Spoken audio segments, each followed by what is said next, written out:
Witam bardzo serdecznie w nowej serii pod tytułem Wedyjskie opowieści. Pewnie każdy słyszał o Wedach, literatura starożytnych Indii. Jej język to sanskryt, ale nie każdy wie, o czym właściwie są Wedy. Jeśli jesteście ciekawi, jakie historie są tam zawarte i czego one dotyczą, to jesteście w dobrym miejscu. Na początek opowiem Wam o autorze literatury wedyjskiej. Poznamy dziś Wyasadewę. Imię Vyasa dosłownie oznacza kompilator lub zbieracz. To właśnie Wyasadewie przypisuje się podział jednej Wedy na 4 części oraz uważa się go za autora Mahabharaty i Puran. Zaczniemy od opowieści o pochodzeniu Wyasadewy. Matką Vyasy była Satyavati. Jej imię oznacza prawdomówna. Satyavati była córką króla Vasu. Pomimo królewskiego pochodzenia została wychowana przez szefa rybaków o imieniu Dusharadża. Dodatkowym zajęciem Dusharadży było sterowanie promem na brzegach rzeki Jamuny. Satyavati jako młoda dziewczyna pomagała przybranemu ojcu w przewożeniu ludzi na drugą stronę rzeki. Pewnego razu Satyavati przewoziła mędrca o imieniu Parashara na drugi brzeg Jamuny. Będąc na środku rzeki, Parashara zapragnął zbliżyć się do niej. Ta opierała się, jednak mędrzec obiecał jej, że ich stosunek będzie tajemnicą, a jej dziewictwo nietknięte. Powiedział również, że syn, którego urodzi w efekcie ich zbliżenia, będzie sławnym i wielkim mędrcem. Parashara udzielił jej tych 2 darów i został zaspokojony przez piękną Satyavati. Po zbliżeniu mędrzec wykąpał się w rzece i odszedł, by nigdy więcej nie spotkać jej ponownie. Satyavati, zachwycona swoimi błogosławieństwami, jeszcze tego samego dnia urodziła dziecko na wyspie rzeki Jamuna. Syn natychmiast urósł i stał się młodzieńcem. Przyrzekł swej matce, że przyjdzie jej z pomocą, ilekroć go wezwie. Po tych słowach odszedł do lasu. Syn został nazwany Dwajpayana, co oznacza urodzony na wyspie. Później, zgodnie z przepowiednią mędrca Parashary, stał się znany jako Vyasa, kompilator Ved, autor Puran i Mahabharaty. Parashara natomiast znany jest jako autor książki o tytule Parashara Hora, która obecnie jest podręcznikiem astrologii. Po odejściu Vyasy Satyavati wróciła do domu, by pomagać ojcu. W innej części tradycji wedyjskiej jest bardzo szczegółowa historia. Parashara dowiedział się, że dziecko poczęte w określonym czasie urodzi się jako największy człowiek tego wieku, pobłogosławiony specjalną mocą przez samego Wisznu. Tego dnia Parashara podróżował łodzią i rozmawiał z żeglarzem o zbliżaniu się pomyślnego czasu. Wioślarz miał córkę, która była pełnoletnia i czekała na małżeństwo. Był pod wrażeniem świętości i wielkości Rishiego Parashary. Ofiarował swoją córkę za mąż za Parasharę. Nasz Vyasa narodził się z tego właśnie związku. Powiada się, że było to blisko niewielkiego indyjskiego miasta Kalpi w dystrykcie Jalal w Uttar Pradesh. Stoją tam 3 świątynie o nazwach Vedvyas Temple, Vedvyas Mandir oraz Maharshi Vedvyas Mandir. Ponownie o Vyasadewie dowiadujemy się, kiedy jego matka jest już wdową po swoim mężu Maharadży Shantanu. Zanim król Shantanu przyjął za żonę Satyavati, miał pierwszą żonę, którą była bogini Ganges. Kiedy ta odeszła, zostawiła pod opieką Shantanu ich syna, znanego później jako wielki generał Bhishma. Kiedy król Shantanu spotkał Satyavati, zakochał się w niej, urzeknięty jej zapachem i pięknem. Satyavati urodziła Shantanu 2 synów o imionach Chitrangada i Vichitravirya. Po śmierci Shantanu ona i jej synowie z pomocą Bhishmy rządzili królestwem. Niestety, obaj synowie Satyavati zmarli bezdzietnie, pozostawiając 2 wdowy o imionach Ambika i Ambalika. Zmarli bez potomków niezbędnych do dziedziczenia tronu w królestwie Hastinapury. W tej sytuacji Satyavati pomyślała: przywołam potężnego Rishiego Vyasadewę, swego pierworodnego syna, na pomoc. Satyavati musiała wykazać się sporą odwagą, by przyznać się do dziecka urodzonego przed wyjściem za mąż. Obawiając się potępienia, przez wiele lat ukrywało jego istnienie. Jednak spotkanie z Rishim Parasharą pozostało żywe w jej pamięci. To, jak przewoziła go łodzią przez rzekę i jak doszło do zbliżenia, którego owocem był czcigodny Vyasadeva. Parashara wyjaśnił Satyavati, że czeka ją wielka przyszłość, której ważną rolę odegra wspaniały syn, którego on jej da. Dzięki błogosławieństwu Parasiary ciało Satyawati nabrało niebiańskiej woni, która później miała oczarować Shantanu. Teraz Satyawati poprosiła swojego pierworodnego syna, by ten, poprzez zwyczaj zwany Ni-yoga, zapłodnił obie wdowy po Vichitraviri. Ni-yoga to starożytny zwyczaj w hinduskiej tradycji. Polega on na wyznaczeniu osoby, która pomoże w poczęciu dziecka. Kobieta, której mąż jest niezdolny do poczęcia dziecka lub zmarł bezdzietnie, prosi mężczyznę będącego osobą godną czci, aby ten w sposób prawy, nie dla przyjemności, pomógł jej zajść w ciążę. Satyawati udało się w dużym trudem uzyskać zgodę swych synowych, by te dały jej wnuki poprzez zbliżenie z bratem ich zmarłego męża. Ambika, jako pierwsza przekonana, że ojcem jej dziecka będzie czcigodny Bhishma, poczuła się spokojniejsza. Pomyślała: zgadzając się na zbliżenie z Bhishmą, nie sprzeniewierzę się miłości do zmarłego męża, wręcz przeciwnie, zrobię to dla niego i dla królestwa. Ambika przestała chodzić nerwowo po komnacie i spoczęła na łożu z kości słoniowej, wstydliwie oczekując Bhishmy. Był to mężczyzna, którego prawość nie ustępuje sile. Komuż lepszemu mogłaby powierzyć zadanie spłodzenia przyszłego króla? Postanowiła, że dołoży wszelkich starań, by odpowiednio go przyjąć. Ktoś zapukał. Ambika nieśmiało podniosła oczy. Drzwi otworzyły się i w komnacie zjawił się wysoki mężczyzna. Ambika poczuła, jak krew w jej żyłach zmienia się w lód. To nie był Bhishma. W jej królewskiej sypialni stał pomarszczony, odrażający, brudny asceta. Skołtunione włosy okalały jego wychudzoną twarz. Za całą odzież służyła mu brudna przepaska na biodrach. Nie czekając, mężczyzna zbliżył się i usiadł koło niej. Ambika natychmiast odsunęła się z odrazą. Kim jest ten człowiek? Wiedziała, że jedynym jej żyjącym szwagrem i synem Satyawati był Bhishma. Modliła się do bogów, by zesłali jej omdlenie. Jak zdoła w przeciwnym wypadku znieść dotknięcie tego przerażającego mężczyzny? Obcy położył ręce na jej szatach. Ambika zamknęła oczy, z trudem powstrzymując się od krzyku. W tym czasie w przyległej komnacie rozmawiali Bhishma i Satyawati. Ich dyskusję przerwał odgłos otwierających się drzwi. Vyasadeva wyszedł z komnaty sypialnej Ambiki. Bhishma skłonił się mędrcowi do stóp. Satyawati zapytała Vyasę z niepokojem: czy królowa będzie mieć udanego syna? Błogosławiąc podnoszącego się z podłogi Bhishmę, Vyasadeva odparł: będzie mieć syna silnego jak 10 000 słoni, o przenikliwym intelekcie, mądrego i bogatego. Syna, który sam stanie się ojcem setki synów. Niestety, o pobożna pani, z winy matki będzie on ślepcem. Satyawati zamarła w bezruchu. Ależ jak może stać na czele rodu Kuru król, który jest ślepy? Vyasadeva wyjaśnił, że zbliżył się do Ambiki gotów spłodzić sprawnego syna, lecz królowa ze strachu zamknęła oczy na jego widok. Gdy zgodził się spłodzić to dziecko, mędrzec postawił warunek, że królowa przyjmie go takim, jakim był. Przybył on na wezwanie matki prosto z Himalajów, gdzie oddawał się surowej ascezie. Jako ascecie nie wolno mu było myć się ani dbać o ciało. Vyasa dodał: mogłem przyjść jako piękny mężczyzna, wspaniale przeodziany, ozdobiony klejnotami. Jednak w tym celu królowa musiałaby najpierw złożyć pewien religijny ślub i przestrzegać go w ciągu całego roku. Ty jednak poprosiłaś, bym dał jej dziecko natychmiast. Zamiast praktykować ascezę przez rok, Ambika musiała przyjąć mnie w mej obecnej postaci. Satyawati przeklinała swoją niecierpliwość. Ale bez następcy tronu królestwu zagraża niebezpieczeństwo. Dlatego błagała Vyasę, by ten nie zwlekał. A teraz ślepy wnuk.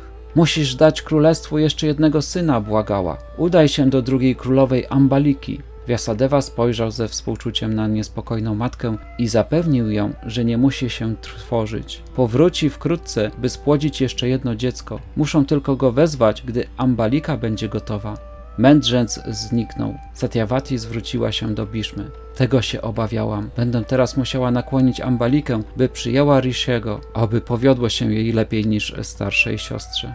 Po miesiącu Satyawati ponownie wezwała Vyasadevę.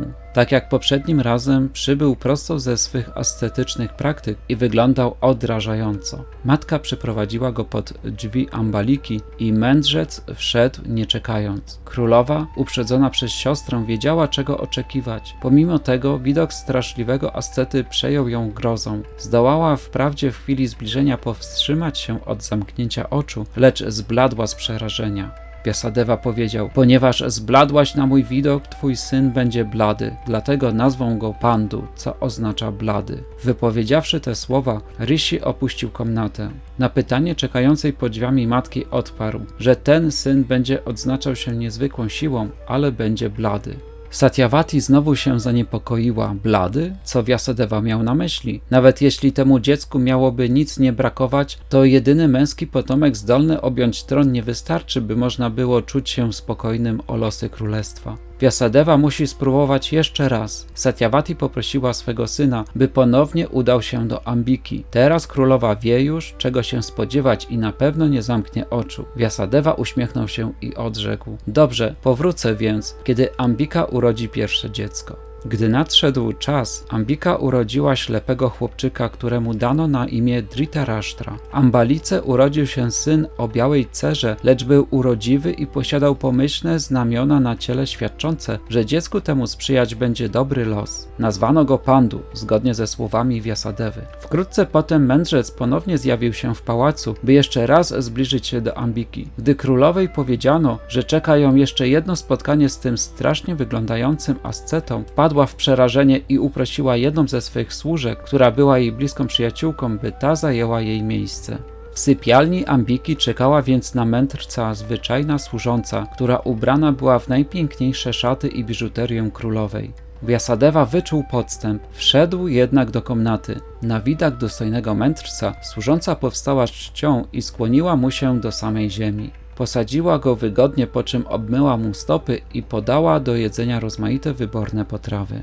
Rishi był ujęty. Opuszczając ją powiedział: dziewczyno o dobrym sercu, nie będziesz już dłużej służącą. Zrodzonemu z naszego związku synowi nie tylko sprzyjać będzie dobry los, ale będzie on także mądry, a bystrością umysłu przewyższy wszystkich na tej ziemi.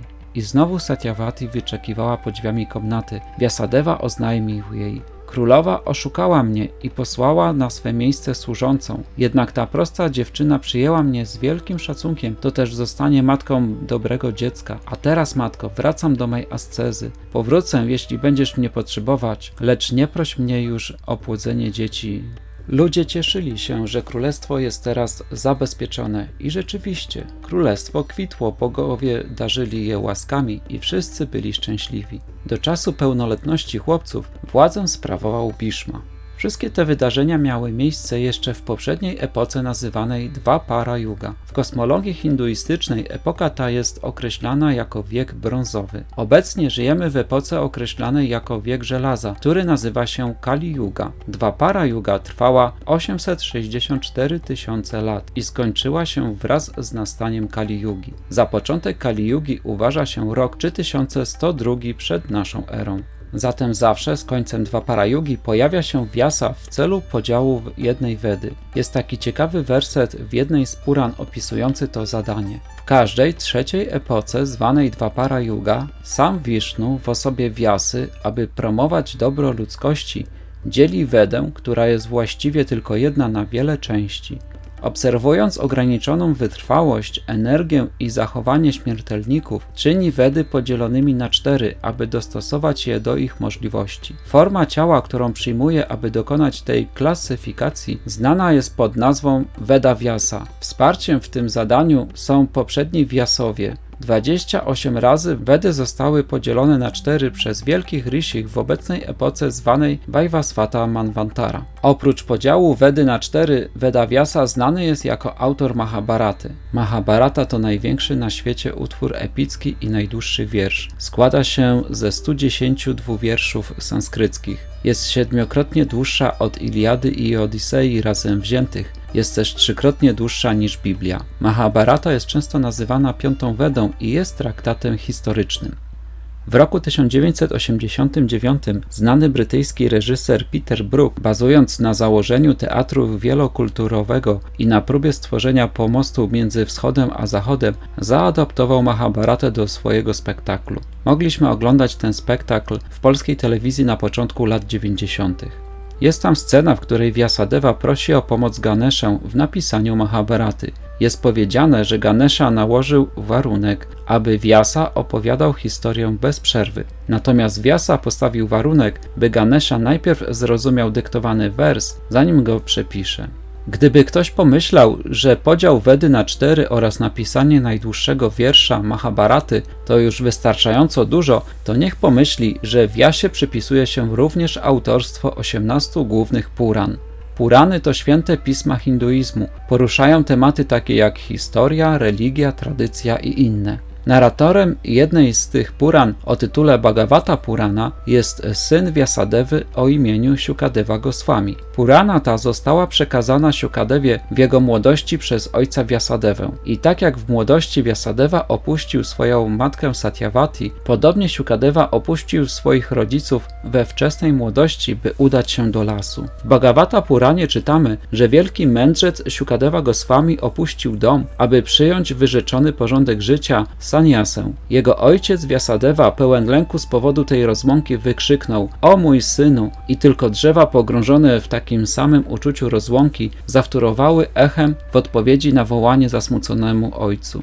Mistrzem duchowym Vyasadevy jest Narada Muni. Ich spotkanie poprzedzone jest niezadowoleniem, jakie czuł Vyasadeva. Dowiadujemy się, że Vyasa chciał pomóc ludziom, którym przyjdzie żyć w wieku kłótni zwanym Kali Yuga. Zobaczył on, że wspomniane w Wedach ofiary były środkiem, który umożliwi oczyszczenie ludzkich zajęć. Aby ułatwić ten proces i rozpowszechnić wśród ludzi wiedzę wedyjską, podzielił on jedną Wedę na 4 części. Historyczne fakty i autentyczne historie przytoczone w Puranach stanowią 5. Wedę. Wyznaczeni mędrcy zostali przydzieleni do odpowiednich części podzielonej Wedy. Paila Rishi został profesorem Rig Vedy, Jaimini profesorem Sama Vedy, a Vaishapayana stał się sławny dzięki Yajur Vedzie. Sumantu Muni, zwany Angira, z wielkim oddaniem poświęcił się powierzonej mu Atharva Vedzie. Ramaharshanie natomiast powierzono Purany i zapiski historyczne. Następnie wszyscy ci uczeni mędrcy przekazali powierzone im Wedy swoim uczniom, którzy z kolei powierzyli je swoim uczniom i tak dalej. W ten sposób wyrosły różne gałęzie zwolenników Ved. Będąc pełnym współczucia, Vyasa pomyślał, że jego przedsięwzięcie jest mądrym posunięciem i że dzięki temu ludzie będą mogli osiągnąć ostateczny cel życia. Tak oto sporządził on wielką historyczną opowieść, Mahabharatę, z przeznaczeniem dla każdego. I chociaż zaangażował się on w pracę dla ostatecznego dobra wszystkich ludzi, to jednak ciągle był niezadowolony w swoim umyśle. Vyasa pomyślał: czuję w sobie jakiś brak, chociaż sam jestem w pełni wyposażony we wszystko, czego wymagają Wedy. W takiej właśnie chwili, zamiarem pomocy, Narada Muni dotarł do chaty Krishnadvaipayany Vyasy nad brzegiem Saraswati właśnie wtedy, kiedy Vyasadeva ubolewał nad swoim błędem. Narada Muni powiedział: byłeś dociekliwy pod każdym względem, jak również kompletne były twoje studia i nie ma wątpliwości co do tego, że sporządziłeś wielkie i wspaniałe dzieło Mahabharatę, pełną wszelkiego rodzaju epizodów wedyjskich, które gruntownie objaśniłeś. W pełni zarysowałeś temat bezosobowego Brahmana, jak również wiedzę z niego pochodzącą. Dlaczego zatem masz być przygnębiony? Niestety Vyasa nie znał odpowiedzi. Narada kontynuował: w rzeczywistości nie opisałeś wzniosłych i nieskazitelnych chwał osoby Boga. Wiedza o samorealizacji, nawet chociaż wolna od materialnych skażeń, nie jest niczym dobrym, jeśli pozbawiona jest koncepcji o nieomylnym Bogu. Cóż zatem za pożytek płynie z działań dla korzyści, jeśli nie są one spożytkowane w służbie oddania dla Pana, zwanej bhakti? Proszę zatem, opisz bardziej żywo rozrywki najwyższego osobowego Boga Śri Kryszny. Po tych słowach Narady Muniego uspokojony Vyasadeva zasiadł do medytacji, by przygotować odpowiednią literaturę zgodnie z instrukcjami swojego guru. Po skompilowaniu Śrimad Bhagavatam i jego korekcie, wielki mędrzec Vyasadeva przedstawił jego nauki swojemu synowi Shri Shukadewie, który był już zaangażowany w ścieżkę samorealizacji. Shukadeva następnie przekazał te nauki Bhagavata Purany w 7-dniowej rozmowie z królem Parikshitem nad brzegiem Gangesu. Tutaj zakończę historię Vyasadevy. Mam nadzieję, że spodobały Wam się te opowiadania. Czekam na Wasze komentarze, napiszcie, jakie tematy chcielibyście poznać w kolejnych odcinkach. Zapraszam również do subskrybowania kanału, a jeśli spodobał Ci się ten film, zostaw łapkę w górę. Pozdrawiam i do usłyszenia.